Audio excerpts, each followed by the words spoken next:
Tahun 2020 adalah tahun dimensi yang baru. Untuk kita mengalami pola pikir yang baru, cara pandang yang baru, pelayanan yang baru, serta berkat-berkat yang baru, baik secara jasmani maupun rohani. Mari sama-sama kita perkatakan Mazmur 91, dalam lindungan Allah. Orang yang duduk dalam lindungan yang maha tinggi dan bermalam dalam naungan yang maha kuasa akan berkata kepada Tuhan, tempat perlindunganku dan kubu pertahananku, Allahku yang kupercayai. Sungguh dialah yang akan melepaskan engkau dari jerat penangkap burung, dari penyakit sampar yang busuk. Dengan kepaknya ia akan menudungi engkau, di bawah sayapnya engkau akan berlindung, kesetiaannya ialah perisai dan pagar tembok. Engkau tak usah takut terhadap kedahsyatan malam, terhadap panah yang terbang di waktu siang, terhadap penyakit sampar yang berjalan di dalam gelap, terhadap penyakit menular yang mengamuk di waktu petang.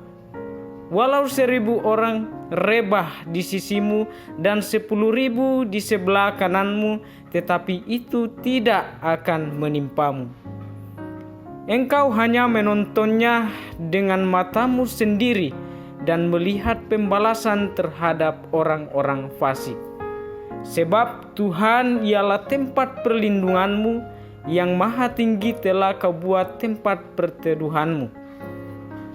Malapetaka tidak akan menimpa kamu dan tulah tidak akan mendekat kepada kemahmu. Sebab malaikat-malaikatnya akan diperintahkannya kepadamu untuk menjaga engkau di segala jalanmu. Mereka akan menatang engkau di atas tangannya, supaya kakimu jangan terantuk kepada batu. Singa dan ular tedung akan kau langkahi, engkau akan menginjak anak singa dan ular naga. Sungguh hatinya melekat kepadaku, maka aku akan meluputkannya. Aku akan membentenginya sebab ia mengenal namaku. Bila ia berseru kepadaku, aku akan menjawab. Aku akan menyertai dia dalam kesesakan. Aku akan meluputkannya dan memuliakannya. Dengan panjang umur akan kukenyangkan dia, dan akan kuperlihatkan kepadanya keselamatan daripadaku. Mari secara bersama-sama kita mendeklarasikan Pentakosta ketiga. Pentakosta ketiga adalah pencurahan Roh Kudus yang dahsyat di zaman now, melebihi yang terjadi di Asusastrik.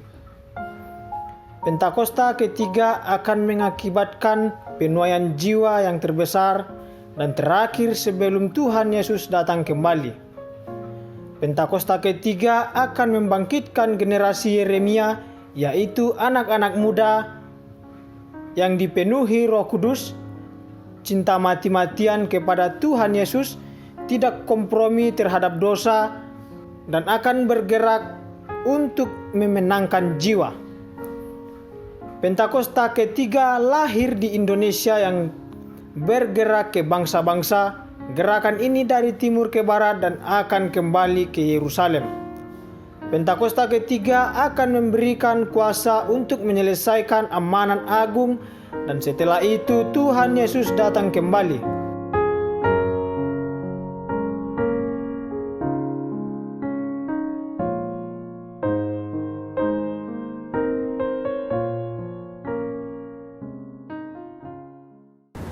Shalom kekasih Tuhan. Haleluya, kita kembali lagi pagi hari ini. Kita mau sama-sama beribadah bersama pada hari ini. Apapun kondisi dan situasi kita hari-hari ini, saya mengajak setiap Bapak Ibu Saudara untuk tetap mengandalkan Tuhan Yesus, sebab Dia adalah Allah yang setia. Amin. Haleluya. Mari kita siapkan hati kita. Kita bawa kerinduan kita. Kita bawa pujian penyembahan yang terbaik. Kita senangkan Tuhan Yesus.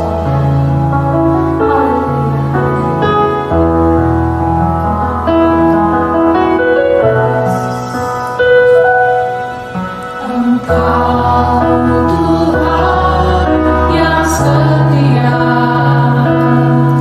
waktu-Mu selalu yang terbaik. Engkau Tuhan sandaranku, dan ku hanya akan berharap padamu. Katakan sekali lagi, Engkau Tuhan. Engkau Tuhan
Happy Sunday semua.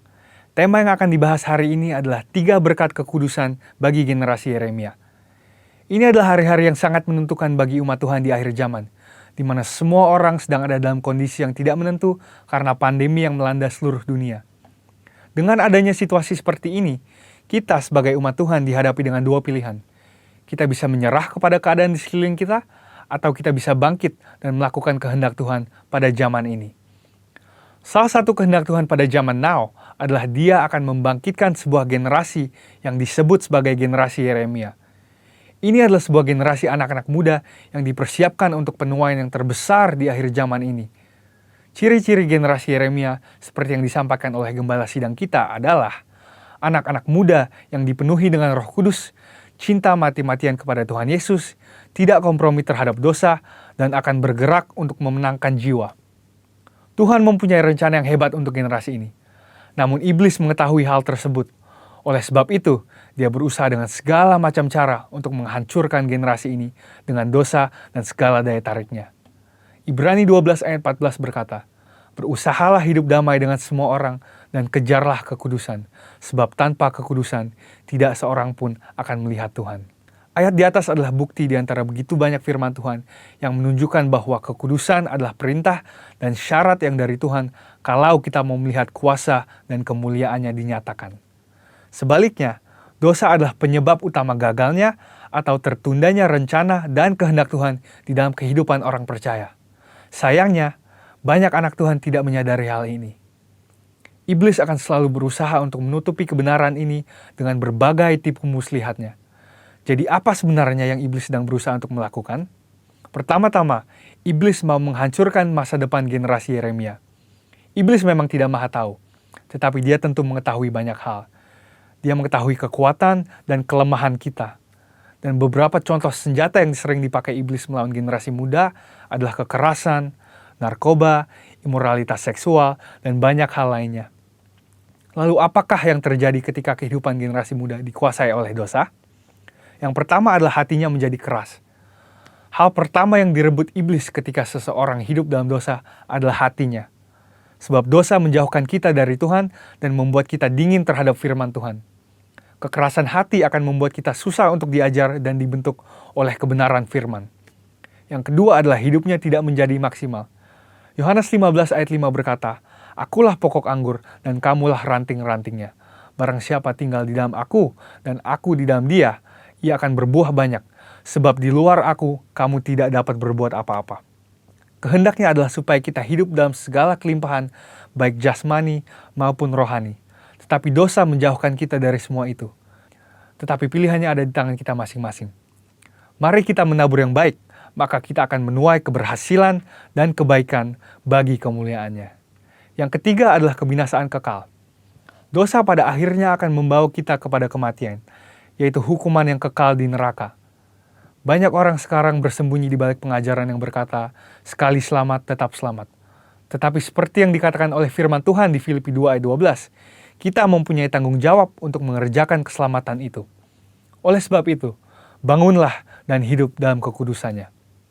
Saudara, ada 3 berkat yang akan kita terima ketika kita memutuskan untuk hidup dalam kekudusannya. Yang pertama, kita akan siap untuk menerima kepercayaan yang besar dari Tuhan. Seperti yang dikatakan di Matius 25 ayat 21. Tuhan mau mempercayakan hal yang besar kepada kita, tetapi itu semua harus dimulai dari ketaatan kita akan firman-Nya. Sekali lagi, pilihannya ada di masing-masing tangan kita. Yang kedua adalah kekudusan akan mendatangkan berkat dan anugerah Tuhan yang berlimpah. Menurut Yesaya 48 ayat 18-19, damai sejahtera dan kebahagiaan akan terus berlimpah bagi mereka yang mentaati firman Tuhan. Ketika kita memilih untuk hidup dalam kekudusannya, maka berkat dan penyertaannya senantiasa melimpah dalam hidup kita, bahkan jauh sampai keturunan selanjutnya. Yang ketiga adalah kita akan mengalami kuasa dan kemuliaannya. Tuhan Yesus memanggil kita untuk menjadi saksinya.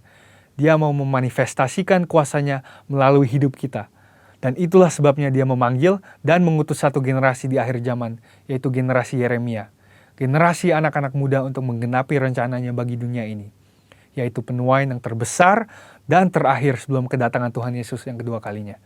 Oleh sebab itu, ambillah keputusan untuk hidup di dalam kekudusan Tuhan, supaya rencananya yang indah digenapi di kehidupan kita semua. Selamat hari Minggu, dan Tuhan Yesus memberkati.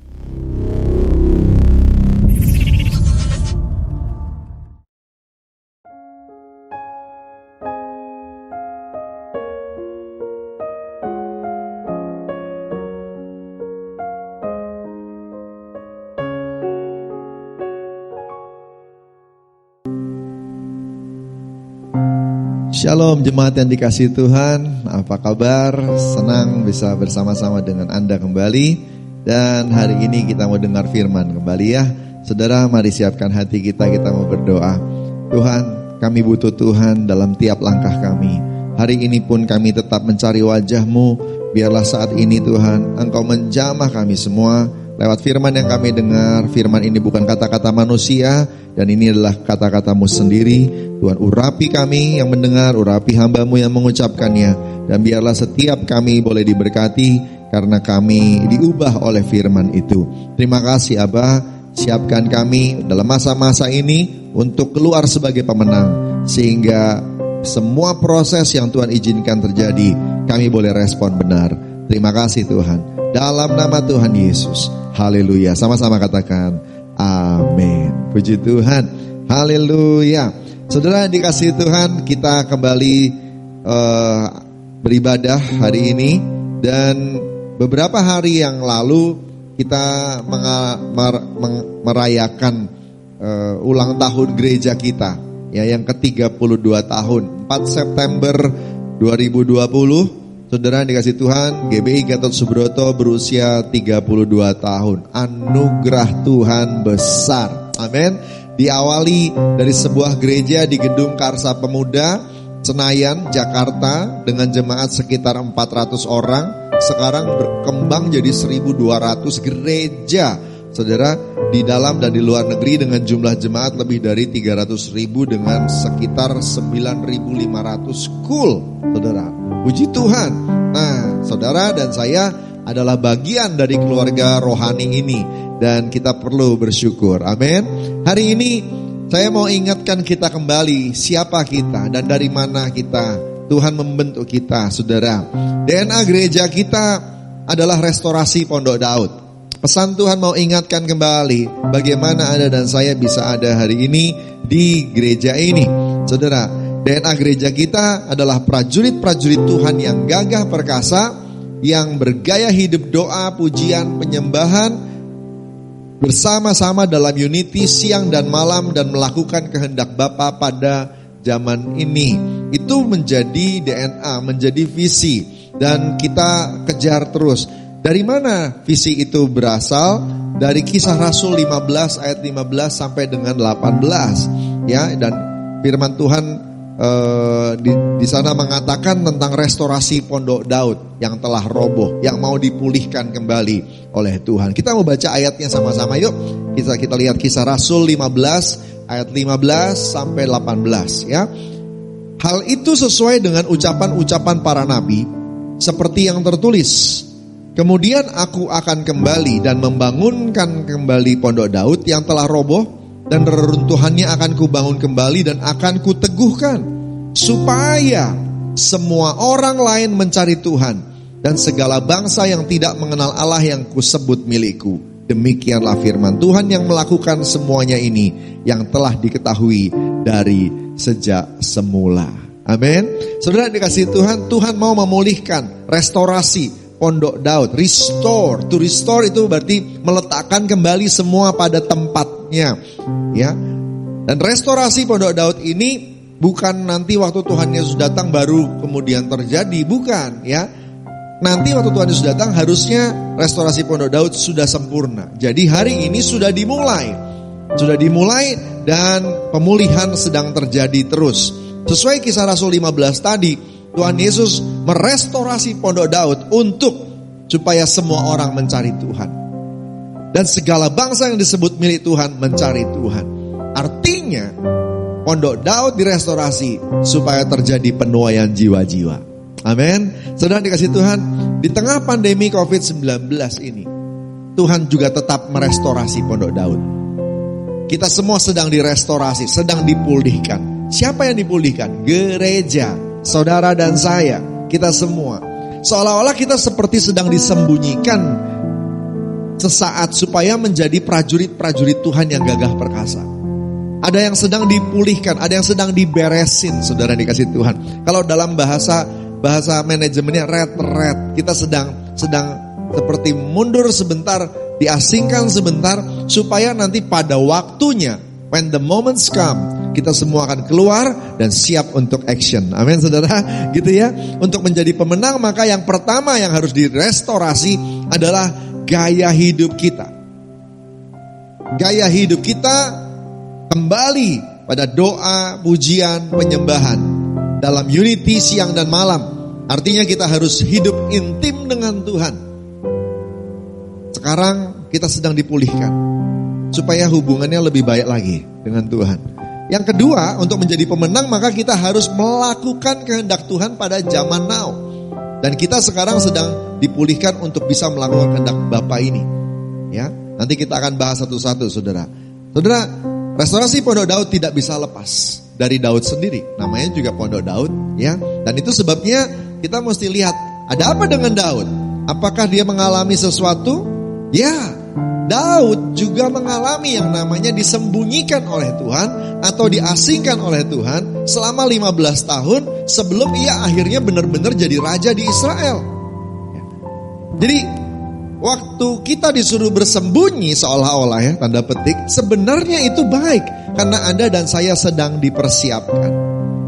Dengan pandemi ini kita semua seperti tidak bisa action seperti biasa. Kita gak bisa melakukan aktivitas seperti biasa. Seperti kita ditaruh di sebuah tempat yang tidak bisa bebas kemana-mana. Saudara dikasih Tuhan, Daud juga mengalaminya. Dan itulah sebabnya ketika waktunya tiba, dia sudah siap, dia naik tahta. Dia menjadi orang yang berkenan di hadapan Tuhan. Haleluya ya. Mas, banyak tokoh Alkitab juga bersembunyi atau disembunyikan Tuhan barang sesaat sebelum melakukan pekerjaan-pekerjaan besar. Di perjanjian lama banyak sekali. Tapi yang saya mau kutip dari perjanjian baru, murid-murid Tuhan Yesus pernah mengalami ini selama 10 hari. Ketika mereka ditinggal oleh Tuhan Yesus karena Tuhan Yesus naik ke sorga, saudara. Nah, mereka diberi pesan 10 hari kamu gak boleh kemana-mana. Kamu harus berdoa di loteng, di Yerusalem, di kamar loteng, saudara dikasih Tuhan. Dan mereka menunggu-nunggu selama 10 hari untuk dipersiapkan oleh Tuhan. Dan pada waktu mereka dipersiapkan, Roh Kudus turun di hari ke-10 dan mereka keluar dari ruangan itu melakukan amanat agung. Penuaian jiwa besar-besaran mulai terjadi di hari Pentakosta pertama itu. Amin saudara. Saudara dikasih Tuhan, Paulus juga mengalami hal yang demikian. Disembunyikan oleh Tuhan di tanah Arab, di Damsyik selama 3 tahun, saudara dikasih Tuhan. Ya. Dan ketika dia kembali, dia kemudian dipakai Tuhan dengan luar biasa, menjungkir balikkan dunia. Paulus juga mengalami di penjara di Romawi, saudara dikasih Tuhan. Dan ketika dia di sana, saudara dikasih Tuhan, dia malah menuliskan surat-surat pengembalaan yang hebat-hebat yang mengubah pemahaman kita tentang firman, tentang pengajaran Kristus. Saudara, Rasul Yohanes juga mengalaminya. Disembunyikan Tuhan di Pulau Patmos dan akhirnya dari sana keluar kitab Wahyu. Dan setelah keluar dari Patmos, ya Rasul Yohanes memimpin gereja di Efesus. Dan gereja itu luar biasa. 300 tahun, bahkan setelah Yohanes meninggal pun 300 tahun Efesus menjadi pusat kekristenan yang luar biasa. Saudara dikasih Tuhan, saya percaya setelah saat ini saudara dan saya masuk dalam masa-masa kita seperti disembunyikan oleh Tuhan, maka kita kadang-kadang mengalami hal-hal yang gak enak. Ya, ada bosannya, ada takutnya, ada khawatirnya, ada putus asanya, ada gak nyamannya. Ya, saudara dikasih Tuhan. Tetapi percayalah, setelah masa-masa ini berlalu, kita akan terima kuasa, berkat, urapan, double portion. Karena Tuhan yang janji pasti terjadi. Katakan haleluya. Saudara dikasih Tuhan, ke depan ini Tuhan akan memakai setiap kita sesuai dengan rencananya. Tapi sabar. Biarkan kita direstorasi. Sekali lagi, apanya yang direstorasi? Ya, apanya yang direstorasi? Yang pertama adalah gaya hidup kita. Gaya hidup berdoa, memuji, menyembah Tuhan dalam unity siang dan malam, hidup intim dengan Tuhan. Dan kedua, melakukan kehendak Bapa pada zaman ini. Kembali senang berdoa, intim sama Tuhan. Amin, saudara. Mungkin selama ini kita terlalu banyak turun tangan. Kita terlalu banyak khawatir. Kita menyibukkan diri kita dengan hal-hal yang mungkin baik, tetapi kita jadi mengesampingkan doa. Kita jadi mengesampingkan baca Alkitab. Kita jadi mengesampingkan saat teduh. Hari ini Tuhan mau ingatkan kita. Ini masanya seorang pahlawan sedang dipersiapkan. Anda dan saya kembali berdoa. Amin, saudara. Karena doa itu adalah hubungan kita dengan Tuhan. Relation, things that connect us with God. Dan karena itu harusnya dipelihara. Engkaulah jawaban di setiap doaku, saat ku menyembah, Roh-Mu bekerja. Engkaulah jawaban di setiap doaku, saat ku menyembah, Roh-Mu bekerja. Tuhan, ku percaya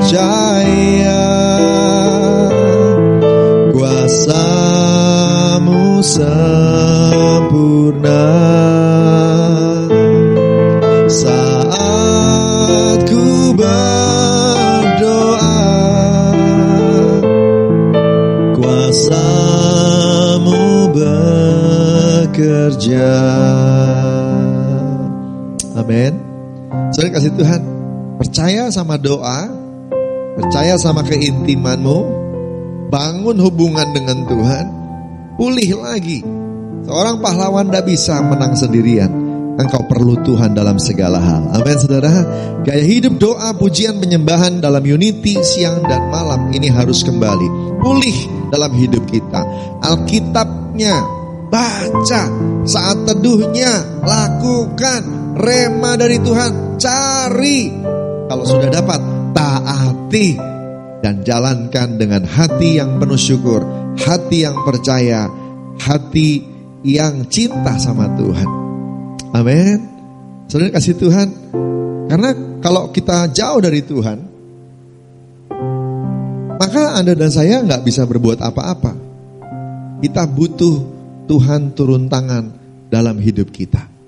Amin. Haleluya. Puji Tuhan, puji Tuhan. Saudara, mari andalkan Tuhan dalam segala hal. Mungkin ada banyak tekanan, pressure. Hari-hari ini kita mengalami ketakutan, takut PHK, atau ketidakpastian ada di depan kita. Percaya deh, ada satu yang pasti yang memegang masa depan Anda dan saya, yaitu Tuhan sendiri. Amin. Pegang Dia. Nah, kalau gak pernah baca Alkitab, saat teduh, rema, dapat dari Tuhan, ya kita memang akan lemah, saudara. Oke? Daud mengalami masa-masa ini. Saya percaya waktu dia dikejar-kejar sama Saul itu, 15 tahun itu, saudara, dia mengalami masa-masa gak enak. Dia justru mulai belajar, Tuhanlah yang menjaga dia. Dia justru mengalami yang namanya siapapun menyerang, kalau Tuhan yang menjaga, maka perlindungannya sempurna. Amin, saudara. Makanya keluar ayat-ayat di Mazmur yang meneguhkan Daud dan dia bisa kuat menjalani semua hari-harinya. Tiada pernah ku ragukan kasih setiamu ya Tuhan. Setiap waktu dalam hidupku tak pernah kau tinggalkan. Meski langit tampak suram, awan gelap pun hadapi badai, lewati gelombang, tak pernah kau tinggalkan diriku.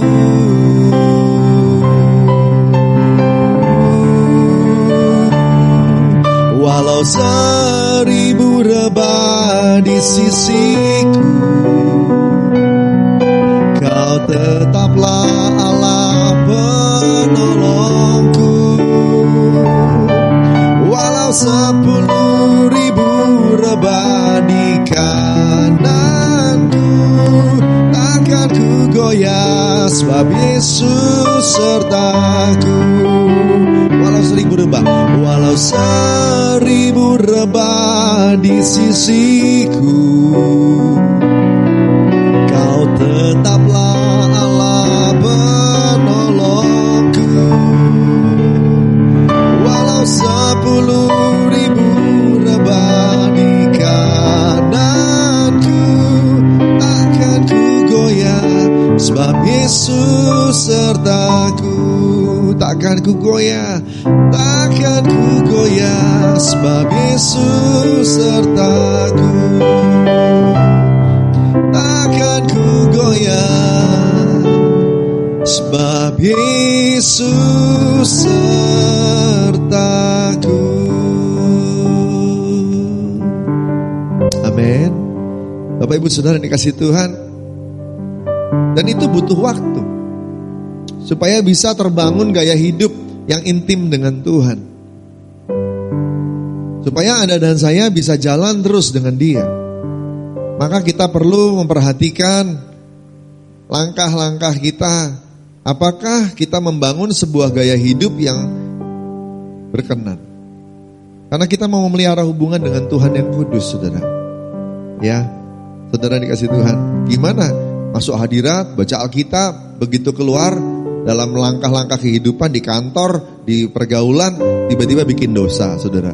Gimana sih mau berjalan bersama dengan Tuhan dengan hidup yang tidak kudus? Allah yang kudus, engkau pun juga harus jaga kekudusan. Kita dikuduskan oleh darah anak domba, tapi habis itu jangan sembarang-sembarang hidupnya. Nah, ini bagian dari keintiman, sebuah gaya hidup yang memang harusnya dipelihara oleh semua anak Tuhan. Amin. Saudara kasih Tuhan, Tuhan lagi pulihkan kita. Mari izinkan Tuhan berperkara dalam hidupmu. Izinkan Tuhan memulihkanmu. Datang padanya, masuk hadiratnya. Maka setiap kita akan lihat, nanti kita akan punya gaya hidup doa, pujian, penyembahan.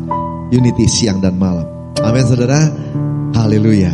Nah yang kedua adalah bersama-samanya tadi. Bersama-sama. Bersama-sama, PPW bersama. Ya. Jadi doa, pujian, penyembahan itu bukan cuma untuk diri sendiri, tetapi ternyata kita bisa datang pada Tuhan bersama-sama, membangun hubungan dengan Tuhan bersama-sama. Lewat apa? Lewat kul, lewat rumah doa, lewat menara doa, berdoa bersama-sama, memuji menyembah Tuhan bersama-sama. Jangan santai kalau hari-hari ini sedang tidak ada gereja onsite, saudara kasih Tuhan. Kontak pengerja-pengerja yang Anda tahu, ya, minta Zoom-nya, link-nya untuk bisa kumpul, untuk bisa ketemu, baik di kul ataupun di, saudara dikasih Tuhan, di rumah doa, menara doa. Kenapa? Karena kita butuh unity. Dan di sana, saudara dikasih Tuhan, kita menjadi satu tubuh Kristus. Unity itu penting, karena di sana kita belajar dua hal, rendah hati dan mengampuni. Orang yang gak pernah rendah hati dan gak pernah mengampuni pasti memang susah untuk hidup bersama dengan orang lain. Tetapi waktu Anda dan saya belajar rendah hati dan belajar mengampuni, pasti mudah untuk unity dengan sesama, saudara. Amin. Saudara kasih Tuhan. Nah, yang berikutnya adalah melakukan kehendak Tuhan pada zaman ini. Apa kehendak Tuhan pada zaman ini? Daud berkenan di hadapan Tuhan karena dia melakukan kehendak Tuhan di zamannya Daud. Nah, kita harusnya melakukan kehendak Tuhan di zamannya kita, saudara dikasih Tuhan. Kehendak Tuhan di zaman ini adalah amanat agung diselesaikan. Pada waktu Tuhan Yesus ditanya, kapan tanda-tanda kedatangannya? Tuhan Yesus berkata, Injil kerajaan ini akan diberitakan di seluruh dunia menjadi kesaksian bagi semua bangsa. Sesudah itu barulah tiba kesudahannya. Matius 24 ayat 14. Ya, saudara kasih Tuhan. Dan oleh karena itu, saudara, mari kita ambil bagian untuk menyelesaikan amanat agung ini. Gimana caranya? Jadi saksi. Jadi saksi. Jadi saksi di keluarga. Lakukan firman Tuhan. Jadi saksi yang memperkuat posisi Yesus di keluargamu, di kantormu, memperkuat posisi Yesus di masyarakat, dimanapun kita berada. Lakukan kehendak Tuhan pada zaman ini. Dan satu lagi, apa itu zaman ini? Saudara dikasih Tuhan, 21 September nanti 2020 sampai dengan 7 September 2021, kalender Ibrani akan berubah menjadi 5781. Kita masuk tahun baru yaitu Pei Alep 5781. Ingat, Pei menggambarkan sebuah mulut di mana peranan mulut adalah untuk memuji Tuhan, meninggikan Tuhan, mengucap syukur, melepaskan berkat. Pakai mulut yang benar, bukan untuk mengucapkan hal-hal kotor, gosip, porno, semua yang tidak baik, menjelekkan orang lain, nyebar-nyebar hoaks dan sebagainya. Mulut dipakai dengan benar. Caranya yang pakai yang benar gimana? Mengucap syukur, meninggikan Tuhan. Chuck Pierce dalam artikelnya mengatakan, kuasa perkataan apostolik akan muncul di 5781. Jadi tahun ke depan ini, saudara akan sangat-sangat perlu menjaga mulut. Supaya apa yang kita ucapkan itu akan terjadi.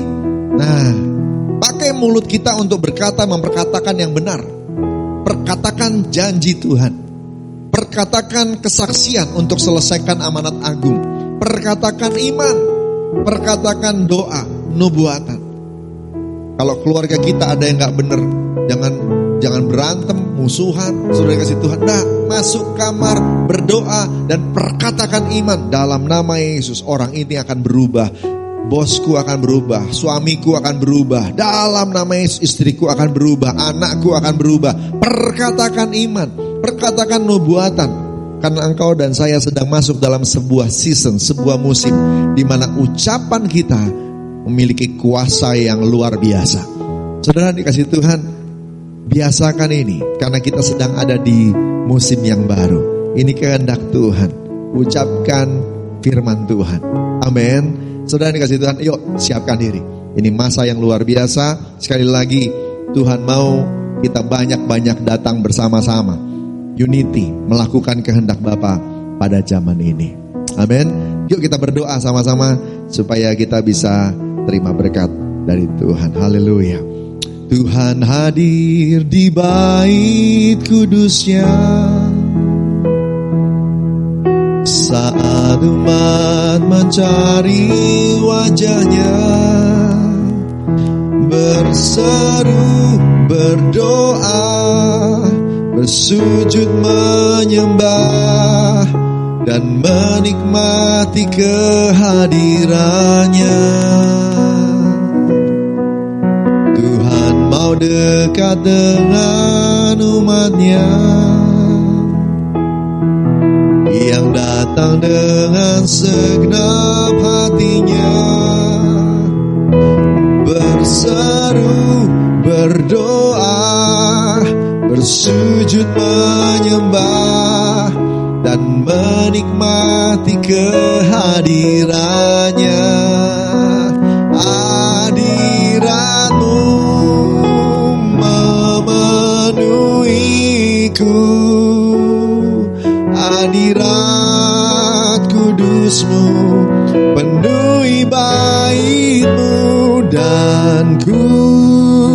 tersungkur menyembahmu. Yang ku nampak hanya kemuliaan-Mu, hadirat-Mu, hadirat-Mu memenuhiku. Hadirat kudus-Mu penuhi bait-Mu, dan ku tersungkur menyembah-Mu. Yang ku nampak hanya kemuliaan-Mu. Tuhan, kalau Engkau sedang mempersiapkan kami untuk sebuah musim yang luar biasa yang ada di depan kami, biarlah kami diberikan hati yang rela, hati yang taat untuk dibentuk oleh Tuhan. Masa-masa ke depan ini biar setiap kami siap ya Aba. Kami semua akan keluar sebagai pemenang, tapi kami perlu persiapan. Oleh karena itu Roh Kudus ini kami angkat hati, angkat tangan kami menyerahkan untuk dibentuk oleh Roh Kudus. Ambil alih, beracara dalam hari-hari ke depan, masa-masa ke depan ini, biarlah setiap kami akan diubah oleh Tuhan. Kembalikan kami, doa, pujian, penyembahan jadi gaya hidup kami semua. Dan kami semua melakukan kehendak Bapa pada zaman ini. Kami semua punya kerendahan hati untuk bisa sama-sama unity dengan sesama. Tuhan, tolong kami. Kami mau jadi pahlawan-pahlawan Tuhan, prajurit-prajurit Tuhan yang gagah perkasa. Urapi anak-anak-Mu, biar semuanya dikembalikan ke tracknya dalam rencana Tuhan, panggilan yang Tuhan tetapkan untuk kami bersama-sama menggenapinya. Tuhan, terima kasih. Terima kasih. Waktu kami lakukan ini, kami percaya semua yang kami perlukan tersedia. Karena Engkau Allah yang setia Tuhan. Aku berdoa memberkati jemaat-Mu. Tuhan, yang sakit sembuhkan. Sembuhkan. Mari saudara yang sakit pegang bagian tubuh saudara yang sakit. Bapak, aku berdoa saat ini sepakat dengan mereka. Sembuhkan. Dalam nama Yesus, oleh bilur-bilur Yesus Tuhan. Kesembuhan terjadi dalam nama Yesus Tuhan. Terima kasih Abah. Terpuji nama-Mu. Pulihkan keluarga-keluarga. Pulihkan ekonomi mereka. Pulihkan usaha mereka. Kalau ada yang sedang dikerjakan, diupayakan, berkati upaya mereka, berkati pekerjaan mereka, buat berhasil dalam nama Yesus Tuhan. Tuhan, kalau dalam hadirat-Mu ini ada yang diingatkan oleh Tuhan tentang dosa, tentang sesuatu yang harus kami akui, biarlah setiap kami boleh terbuka ya Tuhan. Pulihkan anak-anak-Mu ya Tuhan. Terima kasih Bapa. Terima kasih Tuhan. Terima kasih, hadirat-Mu ada di rumah kami saat ini. Hadirat-Mu ada di kamar kami saat ini ya Tuhan. Engkau jamah anak-anak-Mu Tuhan. Jamah semuanya. Kirarabatakabaya syadabaya rarabatakabaya sadabaralaba. Terima kasih Abah. Terima kasih Tuhan. Terima kasih. Terima kasih. Yang goyah, yang galau, yang khawatir, Engkau teguhkan lagi. Dan biar hari ini semua jadi kuat dalam Tuhan. Terima kasih Tuhan. Terpuji nama-Mu. Ucap syukur buat semua anugerah-Mu. Firman sudah disampaikan. Sekarang bagian-Mu Roh Kudus. Engkaulah yang menyempurnakan semuanya di dalam hidup kami semua. Terpuji nama Tuhan. Haleluya, haleluya, haleluya, haleluya. Irarabatakabaya syadabatakabaya rarabatakabaya. Dalam nama Tuhan Yesus. Haleluya. Amin. Kekasih-kekasih Tuhan, mari kita buka hati, kita mau terima doa berkat. Terimalah berkat berlimpah-limpah dari Allah Bapa di surga, kasih karunia-Nya yang setia dan teruji dari Tuhan Yesus Kristus ada terus bersama dengan kita. Persekutuan manis dengan Roh Kudus menyertai kita dari hari ini sampai Maranatha, terus kekal sampai selama-lamanya. Yang percaya diberkati Tuhan, sama-sama katakan amin. Yang menabur dengan mencucurkan air mata pasti akan menuai dengan sorak-sorai. Dan yang berjalan menangis sambil menabur benih pasti pulang membawa berkah.